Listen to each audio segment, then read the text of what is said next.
This was done by the Epicureans and Sceptics, two sects who contributed much to the degradation of human aristocracy, but they had no effect upon the masses. Another school, infinitely more influential, was formed at Alexandria. This was the school of Neoplatonists. These, confounding in an impure mixture the monstrous imaginations of the Orient with the ideas of Plato, were the true originators, and later the elaborators, of the Christian dogmas. Thus the personal and gross egoism of Jehovah, the not less brutal and gross Roman conquest, and the metaphysical ideal speculation of the Greeks, materialized by contact with the Orient, were the three historical elements which made up the spiritualistic religion of the Christians.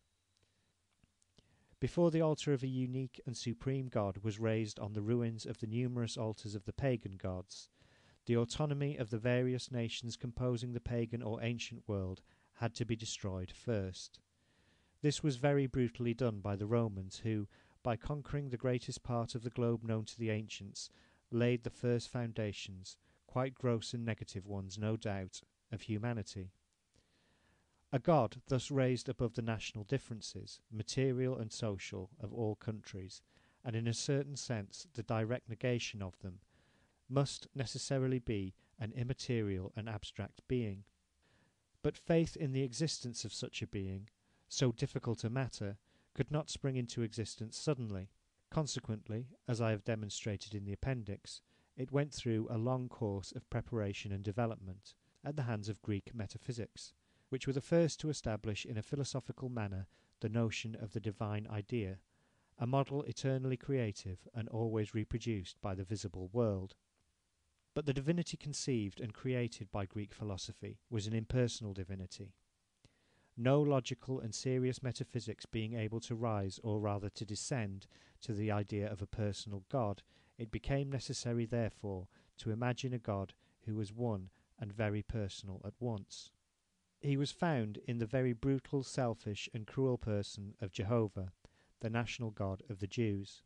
But the Jews, in spite of that exclusive national spirit which distinguishes them even today, had become, in fact, long before the birth of Christ, the most international people of the world. Some of them carried away as captives, but many more even urged on by that mercantile passion which constitutes one of the principal traits of their character. They had spread through all countries, carrying everywhere the worship of their Jehovah, to whom they remained all the more faithful, the more he abandoned them. In Alexandria, this terrible God of the Jews made the personal acquaintance of the metaphysical divinity of Plato, already much corrupted by Oriental contact, and corrupted her still more by his own.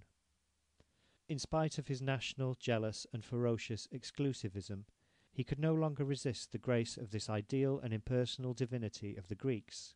He married her, and from this marriage was born the spiritualistic, but not spirited, God of the Christians.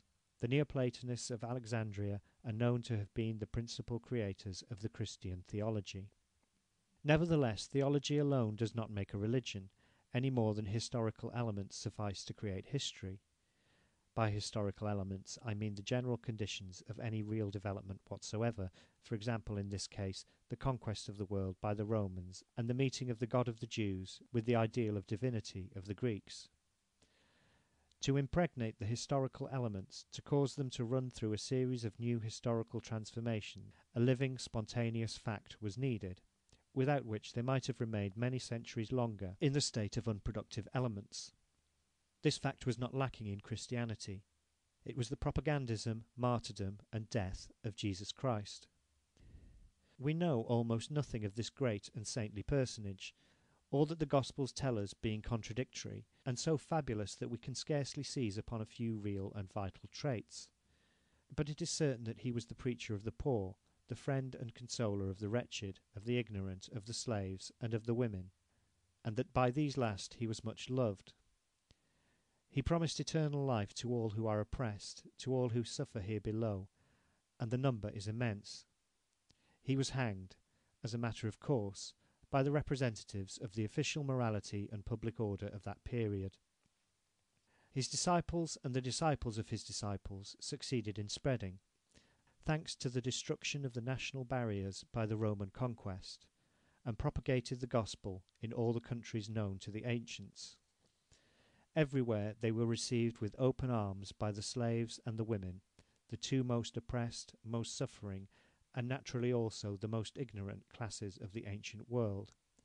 For even such few proselytes as they made in the privileged and learned world, they were indebted in great part to the influence of women.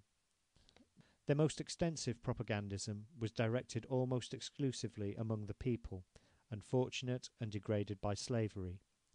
This was the first awakening, the first intellectual revolt of the proletariat. The great honour of Christianity, its incontestable merit, and the whole secret of its unprecedented and yet thoroughly legitimate triumph lay in the fact that it appealed to that suffering and immense public to which the ancient world, a strict and cruel intellectual and political aristocracy, denied even the simplest rights of humanity. Otherwise it never could have spread. The doctrine taught by the apostles of Christ, wholly consoling as it may have seemed to the unfortunate, was too revolting, too absurd from the standpoint of human reason, ever to have been accepted by enlightened men.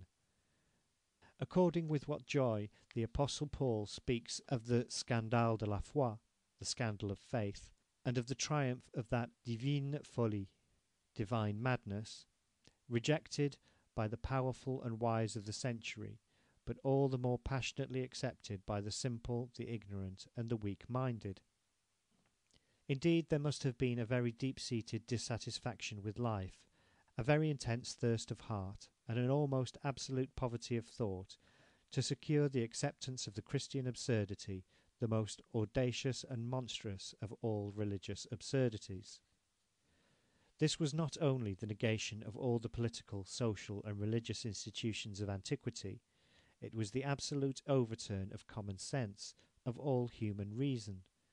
The living being, the real world, were considered thereafter as nothing, whereas the product of man's abstractive faculty, the last and supreme abstraction in which this faculty, far beyond existing things, even beyond the most general determinations of the living being, the ideas of space and time, having nothing left to advance beyond, rests in contemplation of his emptiness and absolute immobility.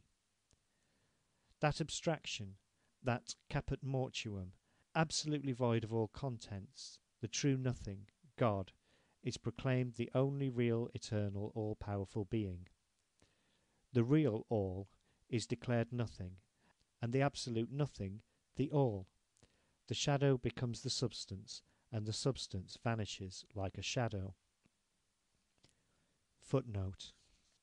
I am well aware that in the theological and metaphysical systems of the Orient, and especially in those of India, including Buddhism, we find the principle of the annihilation of the real world in favour of the ideal and of absolute abstraction. But it has not the added character of voluntary and deliberate negation which distinguishes Christianity, when those systems were conceived. The world of human thought, of will, and of liberty had not reached that stage of development which was afterwards seen in the Greek and Roman civilization. End footnote. All this was audacity and absurdity unspeakable, the true scandale de la foi, the triumph of credulous stupidity over the mind, for the masses, and, for a few, the triumphant irony of a mind wearied, corrupted, disillusioned, and disgusted in honest and serious search for truth.